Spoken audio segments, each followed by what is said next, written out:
Şəhid ailələrinə xüsusi diqqət göstərilməlidir. Dövlət tərəfindən bu diqqət daim göstərilir.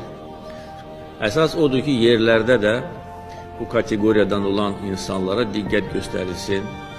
Rayon icra orqanlarının nümayəndələri onlara biganə qalmasınlar. Əksinə, daim onların yaşayışı ilə maraqlansınlar, onların məşğulluğu ilə maraqlansınlar.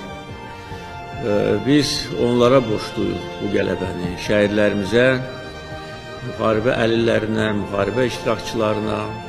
Əlbəttə, dövlət qətiyyət göstərdi. Biz öz iradəmizi ortaya qoyduq. Heç nəyə baxmadan, heç kimdən çəkinmədən, öldü var, döndü yoxdur deyərək torpaqlarımızı azad etdik. Bu dövlət siyasətidir və dövlətin gücüdür, vətəndaşlarımızın həmrəyliyidir.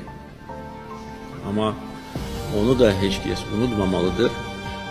Azad edilmiş torpaqlara bayrağımızı sancan bizim qəhrəman əskər zabitlərimiz olur. Ona görə hər bir dövlət məmurunun, nəinki dövlət məmuru, hər bir insanın borcudur ki, onlara arxa dayaq olsun. Xeyir olsun, dəyərli Azərbaycan xalqı. Bizim video müraciətimiz Azərbaycan Respublikasının Prezidenti Müzəffər Ali Başkomandan cənab İlham Əliyevə və Azərbaycan Vitse-Prezidenti Mehriban xanım Əliyeva. Hansı bu gün 27-10 ay 2025-ci ildir. Gəncə şəhərindən biz video müraciət edirik.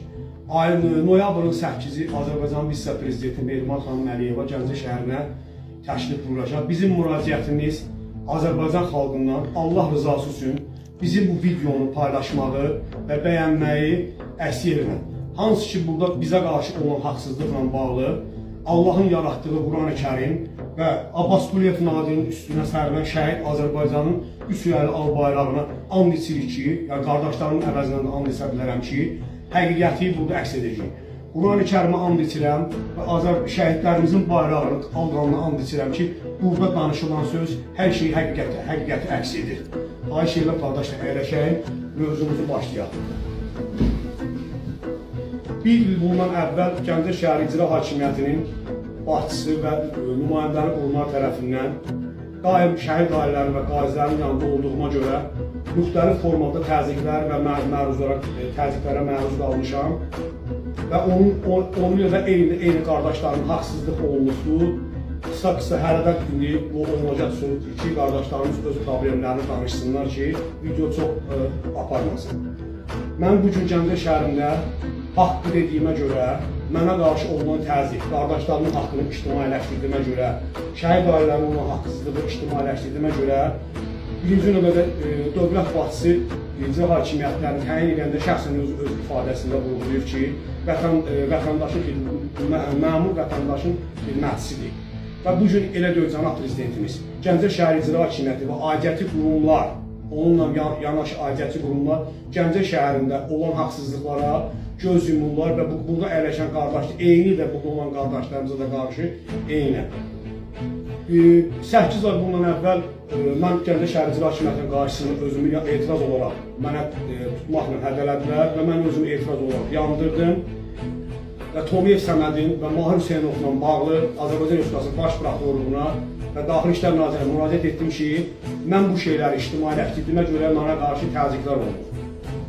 Həmin o müraciətdən sonra mən Gəncə şəhər mərkəzi klinikada müalicə olan ərəfəsində mənə çoxlu zəhlər və çoxlu təzyiqlər oldu.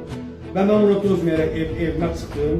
Evimdə mənə zəh gəldi, hansı ki, Gəncə şəhəri icra hakimiyyəti birinci müavini Tomiyev Səməd tərəfindən mənə zəh gəldi və mən orada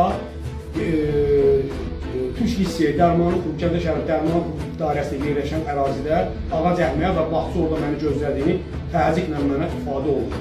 Mən də bunu çatdıra bilməyəcəyimə tək olduğuma görə, hansı ki, bizim şəhid atası Abbas Quliyev Nadirinin atası Elçin dayıya müraciət elədim, yaxın qonşum olaraq ki, Elçin dayı mənim köməkliyi ilə Və mən Elçin dayımla həmin ağa dəhmək məcburi olaraq, o məcburi də ki, vurğulandı ki, sənin əlilliyin və sənə verilən dövlət tərəfindən mənzil əlindən alınacaq. Bu ifadələrlə məni çağırdılar. Mən xahiş edirəm ki, qısa, Elçin dayımızın biraz səhətində problem var, onunla bağlı. Elçin dayım, mən sizə gəldim, nə dedim, xahiş edirəm onu həmin kamera vasitəsindən zəhmət olmasa qısa bir dənə fragment olaraq deyərdim, xahiş edirəm. Dedin Elçin dayım, çocuklar Və yolda mənə 2 dəfələrlə zəng elədi ki, dedim ki, tezcə. Və buna baxmayaraq, hansı ki, yaxın müddət ərzində, Orxan qardaşımızın, Mahmud qardaşımızın, Arzu qardaşımızın, Eyşən qardaşımızın, Elçin qardaşımıza qarşı eyni haqsızlıqlara məruz qalmışıq dövlət məmurları tərəfindən. Və bu yaxın müddət ərzində Elçin dayının səhhətində problem yarandı. Və biz yenə həmişəki olaraq dövlətimizi, millətimizi, xalqımızı sevən bir vətənpərvər qazi olaraq, həmləşik bir vətənpərvər olaraq daim şəhidlərimizi anırıq, yad edirik. Onların ruhu qarşısında baş əyirik. Bizim burada mövzu budur ki, Elçin dayının səhhətində yaranan problemə görə gəldik. Bir çayını içdik, şəfa dilədik və bir xatir olaraq şəkil çəkdirdik və özümüz üçün öz şəxsi profilimdə Qazi Əmirov Kamal profilimdə TikTok platformasında paylaşdım. Və bunun dərhal səhərsi Elçin dayı təsdiq eləsin, nə olubdu hadisə, necə olubdu, həmin hadisəni təkrar etsin. Elçin dayı zəhmət olmasa bir dənə həmin bugünkü başına gələn hadisəsinin icra hakimiyyəti tərəfindən sağ olunan zəng tərəfindən xahiş edib sana nələr deyilir?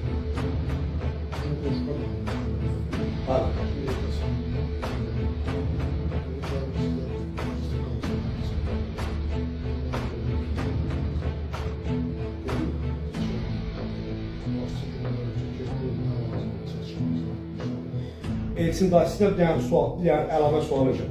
Allah şəhidimizə rəhmət eləsin. Bu günləri belə bir məsələ var ki, şəhidlər arasında fərq olur, şəhid ailələri arasında fərq olubdur.